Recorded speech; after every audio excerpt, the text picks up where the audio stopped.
One of the great concerns of our day has been what many believe and worry about called dysfunctional politics, where we've got such a chasm between the left and the right, an unwillingness to compromise and be able to work together and get things done. Well, there is hope. There is hope. Recently, the American Enterprise Institute, which is a very conservative organization, and the Brookings Institute, which is a very left-wing organization, both well recognized, both reputable, chose to see if they could work together to come up with a program to deal with poverty in the United States. And they were able to do that. They found fairly quickly that they could agree on certain basics across the board and blend the best of both together in a way that made sense. Well, to me, a very good example of this from our past would be the Tennessee Valley Authority, TVA, one of FDR's lasting legacies. This was one of the most, if not the most, economically depressed area during the Great Depression. Great deal of rural poverty, and a very conservative area, and yet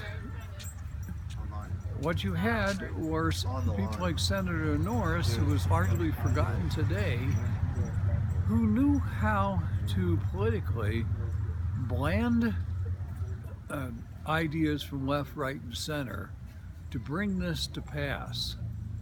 The TVA would be government owned and operated. That happens to be a classic definition of socialism. But it would also be flood control. It would be electrification. Rural electrification was one of FDR's pet projects.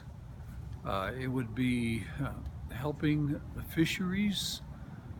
So it brought together a comprehensive package of dams and hydroelectric facilities and water control and wetlands, conservation, ideas from across left, right, and center that could work and have worked, still do.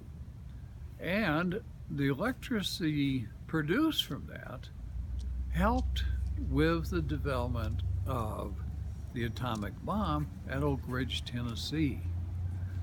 And the system still works. So we can have hope.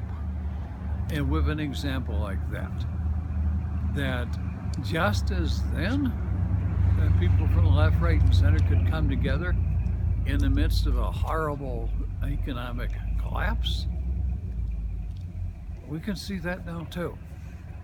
We know that Obama and Congressman Ryan actually agree on parts of this program. And that's really helpful, like earned income credit. So it can be done. And I suspect will be done. Obama is now in a position where he doesn't have to worry about being reelected. He can do what he believes is right and find the partnerships to be able to do it where he can. And it looks like that's likely to happen.